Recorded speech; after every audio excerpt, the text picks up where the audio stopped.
my pleasure to be joined all the way from Australia, no less, Clinton Tilley, CEO of the Hermal Group.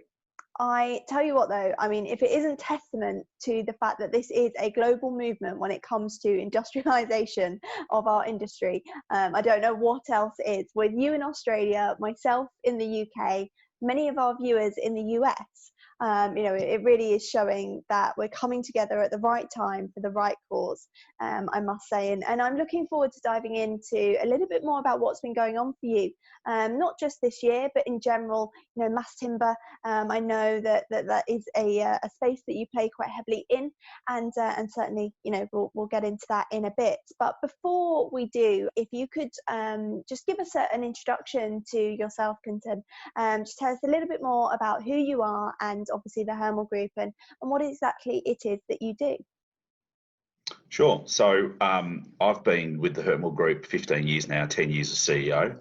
And over that journey, we've owned the largest hardwood timber mill in Australia, which due to changes in native forestry, we ended up selling that to one of the state governments. And the family I work for, or the Hermal Group, can trace back 7 generations of timber milling and lineage in wholesale and trade. So us moving towards a mass timber product is just a natural part of our evolution. The chairman who I work for was one of the first people to move away from cypress and other building products into pine at the time in Australia, so radiata. The group is multifaceted. We not only have timber operations and wholesale businesses, we also have prefabrication businesses for construction. We have a marina. We also own a whiskey distillery, but on top of that, we also do property developments in our own right and are joint venture partners on land subdivisions and land development. So we sit across the entire property spectrum in one shape or form or another, either as a supplier or as the developer themselves. So this has really been a part of what our evolution is, and we're heading towards a more vertically integrated model, which is European in many ways, and not done in Australia. But in a country of 25 million, which Australia is, we simply can't have multiple parts to the supply chain. We need to take that out, because if every part of the supply chain makes a profit off the product simply can't sell. And what we've got to do is, we're not competing with other timber products. We're competing against concrete, precast, and steel. And they are they're basically one person between the mill, normally fabricates the steel and delivers it and sells on site. So mass timber needs to be looked the same way. We can't have the current supply chain constraints that we do today in timber. Look, for us, we call it plantation to project. That's the mantra we live by. One of the things I didn't touch on is that most people in the world are making cross-laminated timber out of either spruce larch, or in Australia it's radiata pine. They're also the 3 common varieties for framing inside traditional construction. We're actually pioneering at the moment the use of plantation hardwood, so what's called shining gum or eucalyptus nitens. So ours will be the first plantation engineered hardwood cross-laminated timber panel in the world. The reason we're pursuing that is that those markets and that supply chain is under increasing strain. So in Australia, there's not enough radiata pine to meet the construction needs of the market. We have to import in Australia structural timber. We're not seeing imports at the moment. We're not seeing exports at the moment out of Europe because it's either being used in continental Europe with government stimulus, or it's being exported to the States where the cross-exchange is more favourable. So a part of what we've done is also looked at our supply chain and said, well, if we keep nibbling at the pine basket, all we're doing is changing the basket of supply of fibre that exists. Rather, what we've done is we've gone out and trees that were grown largely for paper and pulp to be chipped in Australia and sent to Japan and China, we're taking out of that supply chain, and we're on, that's probably 2.5-3 million cubic metres of timber a year go for that, and our goal is to get to 300,000 cubic metres of logging of this particular hardwood. Now, it's quite an attractive hardwood. It's very blonde in nature. There is some thinned and pruned resource we've got our hands on, which is has fewer knots and a really tight grain to it.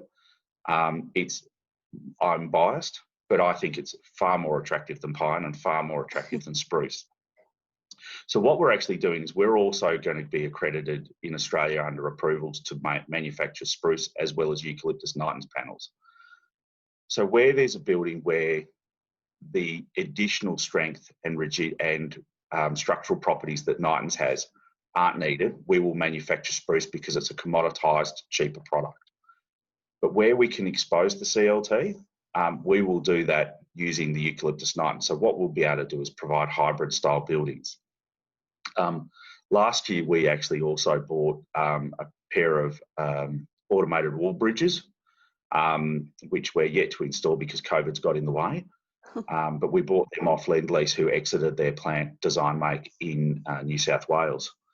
We also, through our modular prefabrication business, are looking to actually take now the cross-laminated timber and actually become the user of our own supply chain by creating mass timber volumetric off-site buildings for delivery. And we're currently in discussions with the state government here around their first mass timber volumetric relocatable classroom system. And then we'll move more into the education space. A lot of people moving into cross-laminated timber do it, and GLT as well, do it on the basis that they want to be doing multi-storey apartment construction. Yep. Those projects are great and the lead time on them is really long, and we want to play in that market as well. But the reality is, at the moment, the government's got the deepest pockets, they're spending the most money, and they've all committed to politically driving down the carbon footprint of buildings.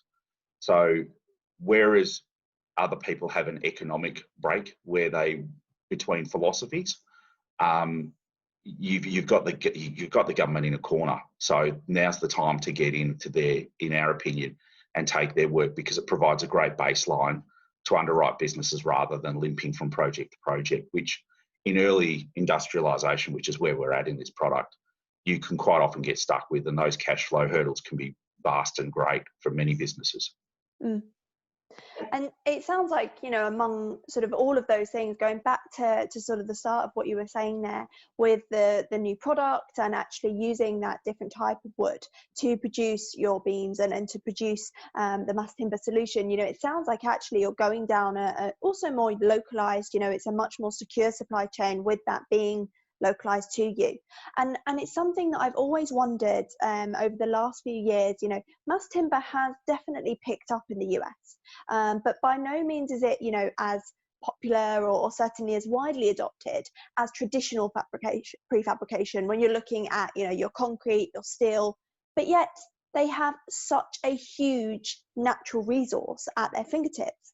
And it has always been sort of, you know, a wonder to me why actually there are other locations that are further forward in their mass timber adoption. You know, certainly in the UK, unfortunately, we suffered from the Grenfell Tower incident, and we're maybe a step back from our peers in the European market. But why do you think it's taken us this long to, at least, you know, globally start to realise the potential of mass timber?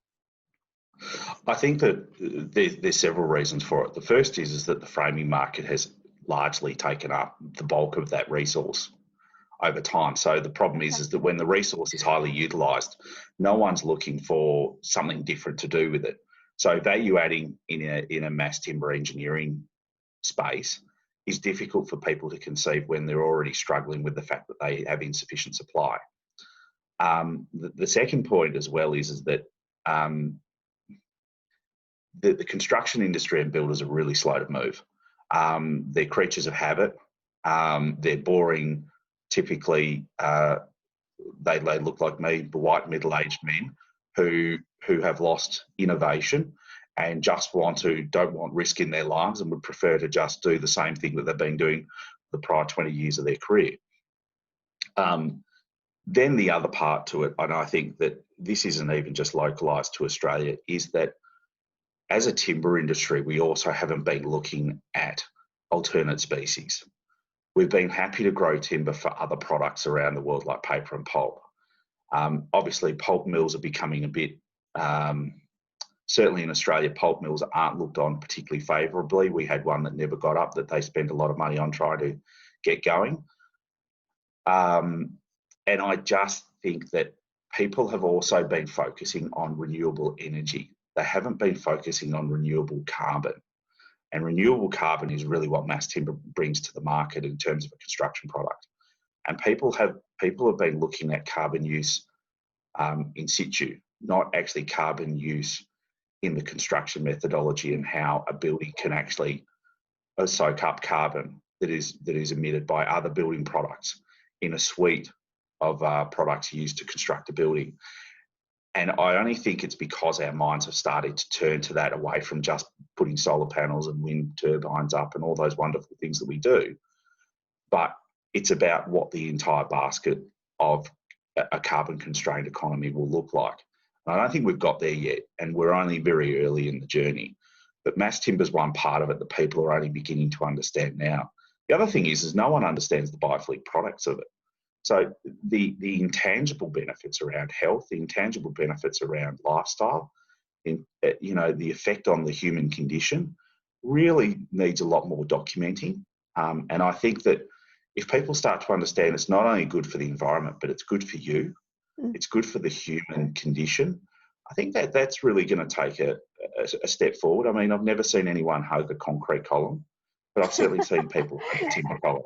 So I think then, certainly there's a lot of reasons. We're starting to see, a lot of movement, not just governments around the world, but certainly just, naturally, people are starting to sit up and take awareness of sustainability goals, wellness goals, certainly the world around us. And I think that is starting to change. But we are also in an industry, as you quite rightly said, of a lot of traditionalists who it's going to take a lot more to change their mind about, what this potential is and how we're going to get there. I mean, for you, what more do you think we need to be doing as an industry to change the minds of some of those people that perhaps, are quite happy to carry on doing things the way we've done things because it's comfortable, it's easy, and well, it's just the way we've always done it, right? I think that a part of it is also, look, there's several parts to answering that question. The first is really easy, that the timber industry, particularly in Australia, has been one where manufacturers have tried to pick each other off rather than act as a collective. And that's been a real issue, because how do you get up over steel and concrete when you don't act as a collective? And even in mass timber now in Australia, we're dealing against imported products. So that's why we're adding spruce to a part of our range, because we can import and hold feedstock, but we can be a just-in-time inventory model, which is really key, because the tyranny of distance from Europe to Australia is massive. I think globally it needs to be sold on the evolution of not just price and efficiency, which is what in prefabrication we always bang on about, price and efficiency and offsite and all those things. And they are wonderful values, and I ascribe to them completely. But the average person doesn't care. We've got to get that emotional heartstring. And as an industry, we haven't hit the heartstring. We need to be saying, we're green, we're clean, we're your children's future. It needs to be something about that pulls their heartstring. What's the reason for change? And at the moment, all we're doing is saying, look at this building, it's beautiful, we've captured some carbon. Everyone goes, that's wonderful. What we need to do is say, the amount of carbon we've captured will be less carbon in the atmosphere that your children won't have to worry about in the future. This building will regrow before your child potentially is born and goes to high school or leaves high school. So this building will regrow either the plot of land will be every 18, 20 years, which is what our timber rotation is, or we need to say that across the global forestry, this building regrew in 10 seconds in terms of the volume of the forest that comes out of. You need to wow the pants off them. And we're not wowing the pants off them. We're saying this is design aesthetically beautiful. It's all these items. But we actually need to be plugging the fact that this is, you know, these buildings really are about a sustainable building product. And what we mean by sustainable is that if we cut one of these buildings down out of the forest every 30 seconds globally, it would have already regrown. And that just blows people's mind. And you say, but dig the concrete out of the ground, and then you give the opposite example and stick your boots into the competitive product. But we've also got to acknowledge that in terms of mass timber, it's a suite of product. One thing I notice amongst some of the other CLT producers in Australia is that they haven't worked out that CLT is but one of many products on site. And you can't be a total timber zealot to begin with. You've got to get people on the journey. So I think you've got to understand the combination of where steel's appropriate, where timber's appropriate, where different species of panels are appropriate. And that's really key. I mean, we're working with another plantation forestry group, and we're going to run some trial GLT on their beams because we think their fibre is better than ours for GLT, but ours is better for CLT. And we're looking to secure that resource on an import basis. But it's about having a mindset where the industry looks widely. And the problem is we've got such a small pie in terms of mass timber fabrication around the world that we're all trying to compete in it. But what we've actually got to be doing is growing the pie. It's not about what slice you have. The pie is so small, it's ridiculous. You know, I can't use I mean, if you were to look at it in terms of I'm on 10 acres, like we're probably talking a 5 centimetre by 5 centimetre square on my 200 metre by 200 metre block is the mass timber industry versus traditional construction. Mm-hmm. I mean, it's nothing. We need to work out how to grow it as an industry, not by beating the shit out of each other on the way through and trying to outprice each other. Yeah.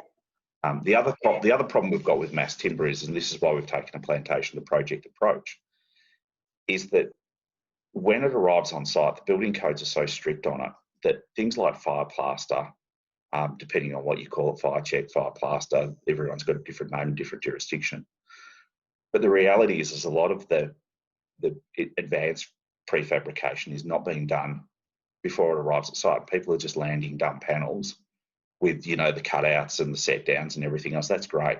But we really need to be landing them as complete wall systems, because that's where your cost advantage is by doing it off-site.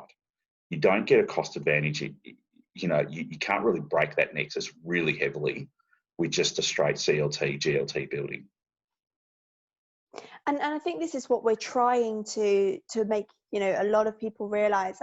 People come all the time and they'll say, oh, I want to do a volumetric modular building, as if that's the only style of off-site construction, prefab, modular, whatever term you want to use for it. You know, they think that's the option because it's the shiny thing in the news, and it's not. It's a continuum, right? You can go from one end, advanced building components, you go to the other end for volumetric modular, and then in between, not only have you got this spectrum of different size or different extents to which you can prefabricate, you've got different materials that you can use, you've got hybrid options that you can use, and it just is such a big world that I think, like you say, we need to get people to understand and actually sort of educate them on. But it sounds like we're getting there. You know, it sounds like you've been doing some great work with the government in terms of educating them on the options. It doesn't just have to be your high-rise, you know, mass timber blocks. It can be classrooms. It can be other things as well. I mean, for you, looking at what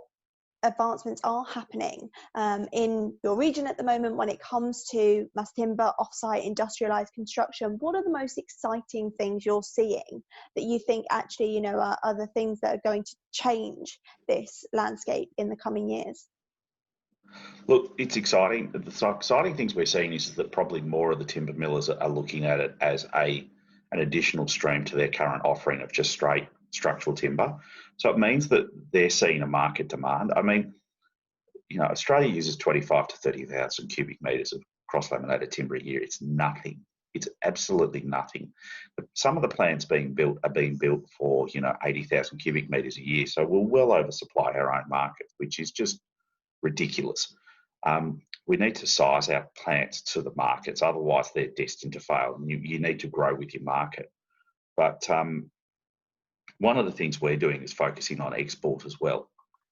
So we'll be looking, because it's a hardwood panel, to export it. But getting back to the heart of it, I think that we're starting to see a meeting of the prefabrication businesses now starting to look at mass timber as an option of offsite, as opposed to the timber's machined, CNC'd, and then sent to the builder on site. We're starting to see some recognition around that, and it's really early green shoots. It's really early, and part of the reason we're pushing to try and do more government work is because their volume of work is so high that to nibble at the edge of that large volume, they can do it, and it's not life threatening to them. It's not going to kill them. If the budget gets out of control, well, one party, if someone falls over, big deal. You know, they've still got so much else they're delivering in traditional methods, and I think that that's really the key. Is you know, looking at where you can get your most traction. And the other thing is that if you want the building code to change, the easiest way is to be doing the government's work.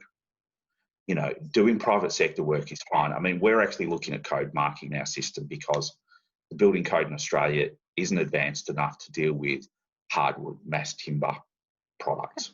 Just, well, largely because no one's ever made it until we've come along and done it ourselves. So we have to rewrite the whole, you know, the code for ourselves. So it's easier we just write our own system, which is what we're in the process of doing. So, I mean, the thing is, you've just got to be adaptable to what's happening and understand we are early adopters, and it's not an easy road.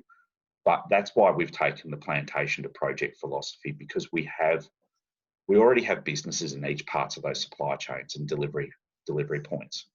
So we can actually compress that into our own delivery chain.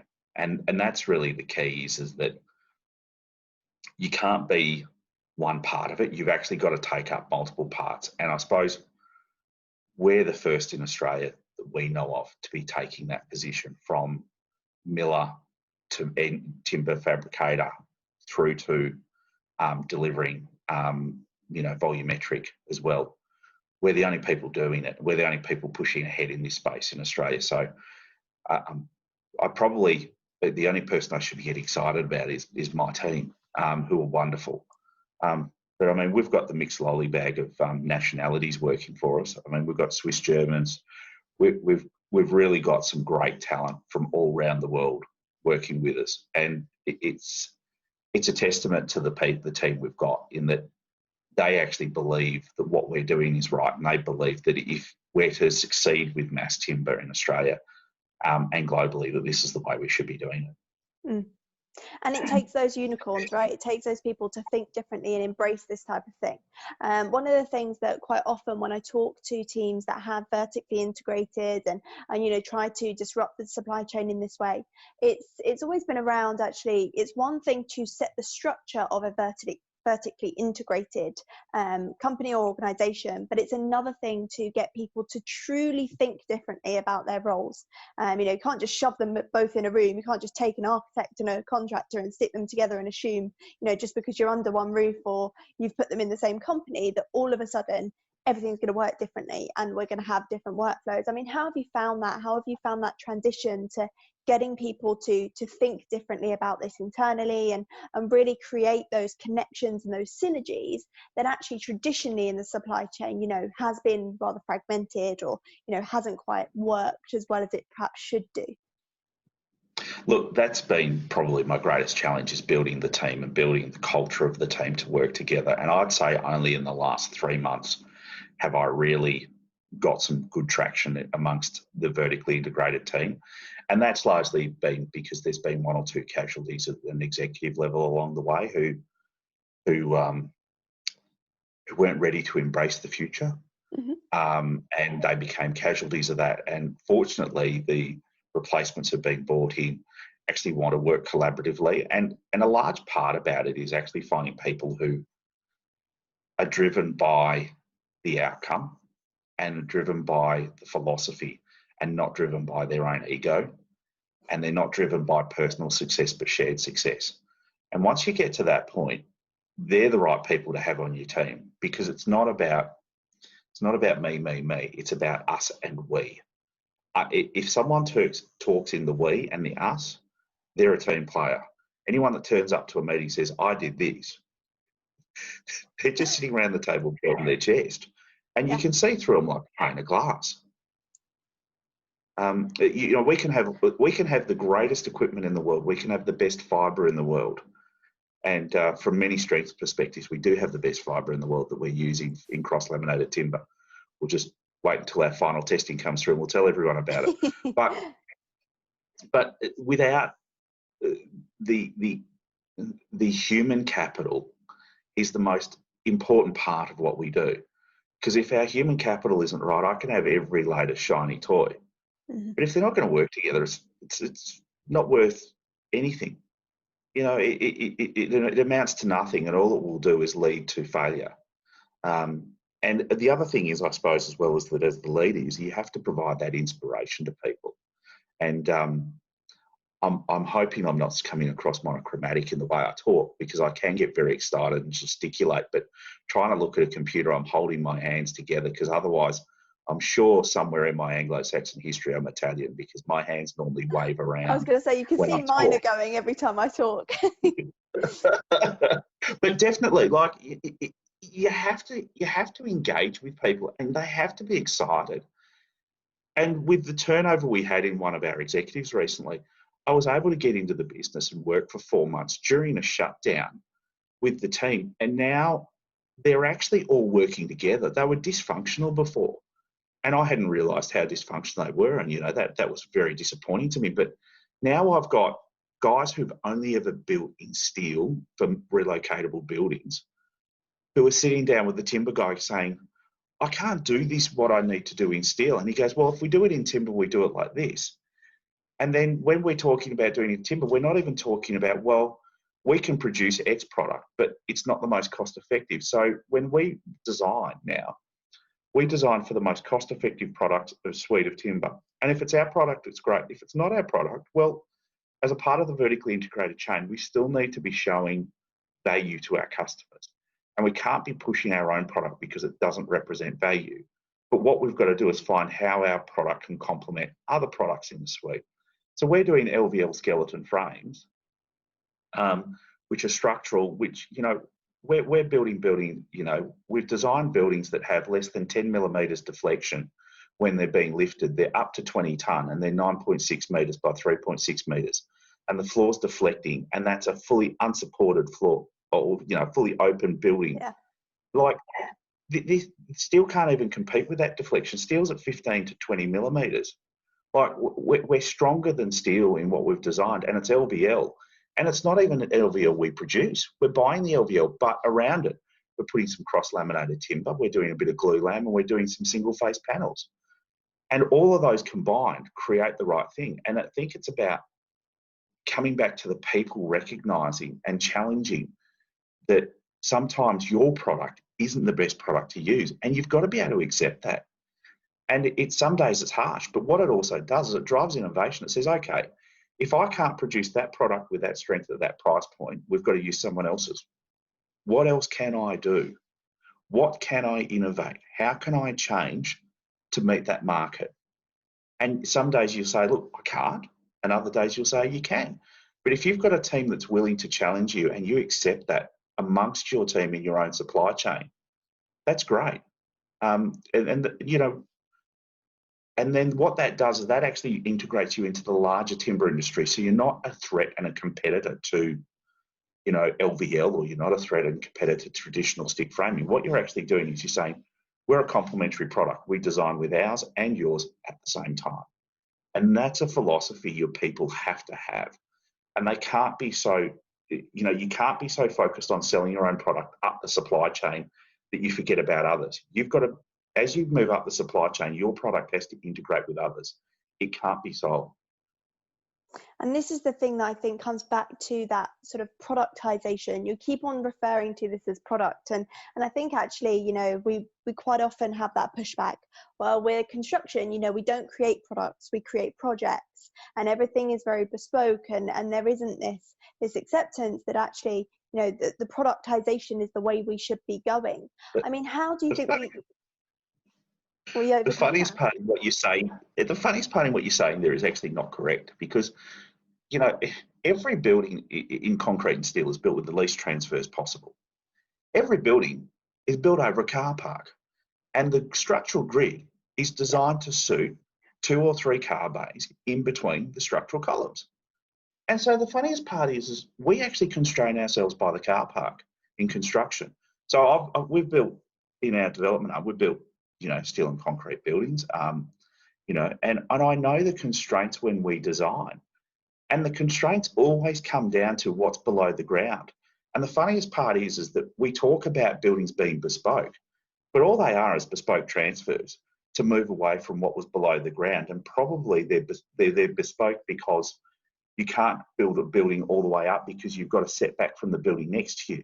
The reason it's bespoke is because of the constraints of the site, and the constraints set down by planning, and the constraints set down by turn circles in your basement. It's not bespoke in that we're building something that's beautiful. What we do is we make something, we work out what our constraints are, and then we try and make it look beautiful, and we call it bespoke. Now, we can do that out of timber, we can do that out of concrete, we can do it out of steel. But what we're actually doing is we're constraint solvers. Construction is about solving a multiplicity of issues and bundling it in to create the most efficient, cost-effective, highest yielding or highest profitable solution. That's all it is. It's a large mathematical equation in 3 and 4D, 3D. But construction's, you know, it's Lego. Sorry, it's No, my opinion. no, that's true. You know, this is an opinion, and I'm not saying this is my opinion, certainly. You know, this is more what you know, my conversations end up being half the time. And certainly, you know, people come to us and then they're not sure or uncertain, or there's, you know, a perhaps disdain, or not disdain, but there's a reticence to maybe, you know, think of prefab modular because of those reasons. And I just think, you know, we need to move away from perhaps those misunderstandings and that way of thinking to really understand what the potential is. And you're completely right. You know, it's refreshing to sort of, you know, think about it in that way. The best example I've got is one of our buildings we've got in planning at the moment. I'm redesigning in the background around my own project team, with a secondary project team in mass timber, but volumetric offsite apartment delivery. And everyone is saying, oh, it's going to be expensive and everything else. Yeah, okay. Yeah. But the best part is they say, oh, the craneage cost to get this up is going to be enormous. And this is my guys coming from a prefab background. And they said, we're going to need a 200-ton mobile crane there for 2 weeks to lift this in. I was like, yeah, that's fine. But what they've forgotten is under traditional construction methods, I now don't need a tower crane, which is going to cost me $1 million on the same project. So I've got $250,000 of crane costs that my poor prefab guys are pulling their hair out on. But what they haven't realised is I've saved $750,000 by moving from Yeah. tower crane to offsite prefab. And when you actually explain it to people, they go, sit back and they go, oh. And the problem you've got is traditional builders and volumetric offsite builders, they think differently. And what you actually need to do is get both their heads and smash them together and tell them to talk and learn each other's constraints. And that's where the outcomes will be driven. You've got to be solutions focused. I mean, we take the view that we're not just about our product or other products, but what we are is a delivered solution. Mm-hmm. And they're the key words, delivered solution. It can be bespoke, it can be the same, parts of it can be repetitive, parts of it aren't, but you've got to find the solution. You know, all the greatest inventors in this world were about solving a problem. Inventions weren't created because we already had it. Inventions happen because we solve problems. Each building is its own unique problem and it needs solving. And that's all it is. It's a delivered solution. It's a problem-solving exercise. Yeah, absolutely. And I think, while we're talking about problems and solving those problems, I mean, we touched upon it a bit earlier, with sort of the discussion around the disruption of this year. Things haven't gone as everyone hoped that they would this year. I know you guys were setting yourselves up for quite a big year in terms of, investment into your plants and certainly moving forward. And maybe, it's not gone to plan. But one of the things that I do always say is this is a year where we've embraced change and we've understood the need to move forward in a different way, and I hope in a better way, right? So what does that mean for you and your teams? I mean, what are the sort of learnings maybe that you've taken from this year and you're going to harness moving forward? So the learnings we've taken is that we have to accept the constraints of our product that we have. We have to work with other products, but also when we get held up, we need to learn to pivot very quickly. We've also created some retail style products off our own feedstock to assist with cash flow. So they're about to all hit the market in January. And it's about making sure that your cash flow is sufficient in the business to underpin what you're doing. It's also about not becoming fixed in your thinking about what your product is and who your market is. So a lot of our guys have gone, we want to be mass timber, we want to be, apartments, big buildings, everything else. We've got enough testing to do single level residences of a high-end calibre, but we haven't been looking at it because we've been waiting for our approvals to do multi-storey stuff. Mm-hmm. Well, you don't need multi-storey approvals to do single level residences. So once again, I grabbed some people's heads and banged them together and told them what they should be doing. But and they see it. And the whole thing is that you've got to look where your opportunities are. You've always got to be looking for the next opportunity. And it can be boring, but if it makes money and uses your product and it allows you to advance and research and do work on what your real goal is at the end, well, you do it because it's a means to an end. And it's not about becoming so fixated on being only a CLT producer. These plants have the options and capabilities of producing a hell of a lot of products. Even from just CLT and GLT, it can go further. And it's understanding what those markets are. And I suppose we're a bit different because we're using the new fibre. Mm-hmm. We see the world differently. But that in itself is a quantum shift. I mean, no one has added a new timber fibre to the Australian timber basket in over 30 years. Now, in 30 years, we've cut the same trees year in, year out and never developed. I mean, is that not the dumbest thing you've ever heard? The other thing is, from a market perspective, is I think with people being at home so much more, the built environment they're in is going to become significantly more important in the future. The home isn't just, for years we drifted away from, the home being the centre of our universe to now being out. Being locked up in your home, you now realise, what it is you really want out of your, the comfort of your own living inside a residence. And I think that's going to change people's perspectives potentially to say, I'll take a slightly smaller house, but I want it to be more efficient and have a greater internal amenity in terms of living condition. And I think we might find that the idea of having the McMansion might start to trade off against a house that actually feels really nice to live in and maybe is a touch smaller. It'll be interesting to see that dynamic, whether we go back to where we were or whether people start to think differently about where they live, how they work. And once they start to do that, then their home office is going to become important. And if their home office is important, then the house is important because the office is in the home. These are the things that are going to evolve. I'd like to think that as a global community, we'll grow from this pandemic far greater than the inhibitors we've had on us over the last year. We absolutely will. I think certainly here we are talking about actually a generation that I always thought my generation would be city dwellers. Everyone would, want to congregate in the cities, and we are seeing everyone fly out of that. And I do think people will change their living style. I know so many people that are thinking differently, and it's quite rightly so, because I think people have just realised there's alternatives that maybe you just had accepted as it's just life, right? It's just normal. We go to work, we come home, and that's it. But it's definitely open doors, right?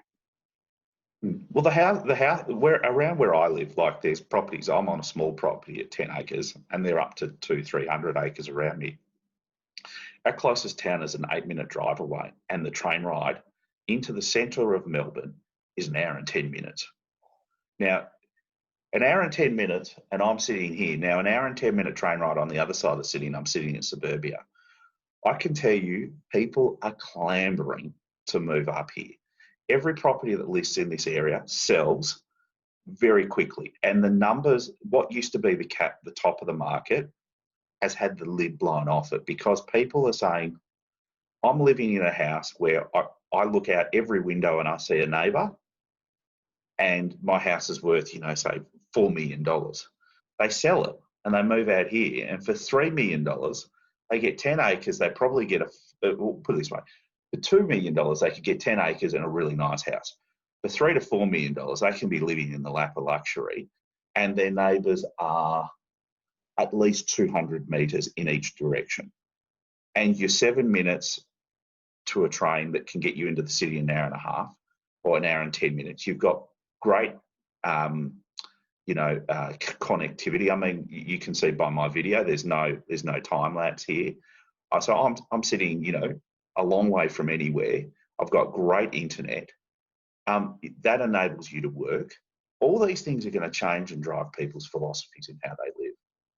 Yeah, it's going to be an interesting year, that's for sure. I mean, we were talking earlier about obviously wanting to see the end of 2020, and I think actually, as much as it will be good to see the back of this. I think it's exciting to see, what can happen in 2021 as the world opens up again. We are starting to see things level out. We're definitely starting to see markets return, and certainly, we'll start to see where those opportunities fall. It feels like for so long, I've joke about it, I've been trying to plan for a couple of months in advance, and at the moment I say I can't even plan for 2 weeks in advance, but I'm hoping January will give us that sort of foresight and be able to start to think about things again. Well, we're certainly hoping to travel, because Expo, which was meant to be 2020 in Dubai this year, the World Expo, Yes. is now 2021 naturally. But we have built the entire exoskeleton, or the entire cladding out of cross-laminated timber out of eucalyptus nitens for the Australian pavilion. So anyone that goes to Expo 2020, you've got to go, or 2021, you've got to go and look at the Australian pavilion and look at mass timber being used as a cladding.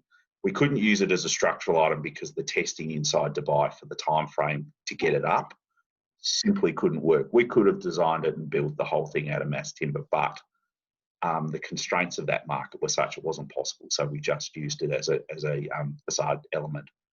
But you have a look at it, because it gives you an idea of a hardwood cross-laminated timber panel. And I have to say, since we've produced that, the next stuff we produce even better. But we won't tell the Australian government that.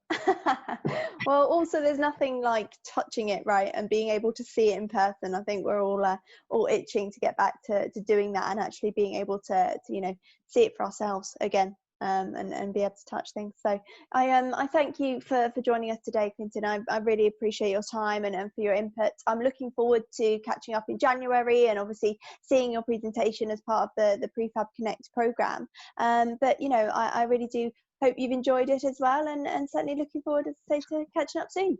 It's been great.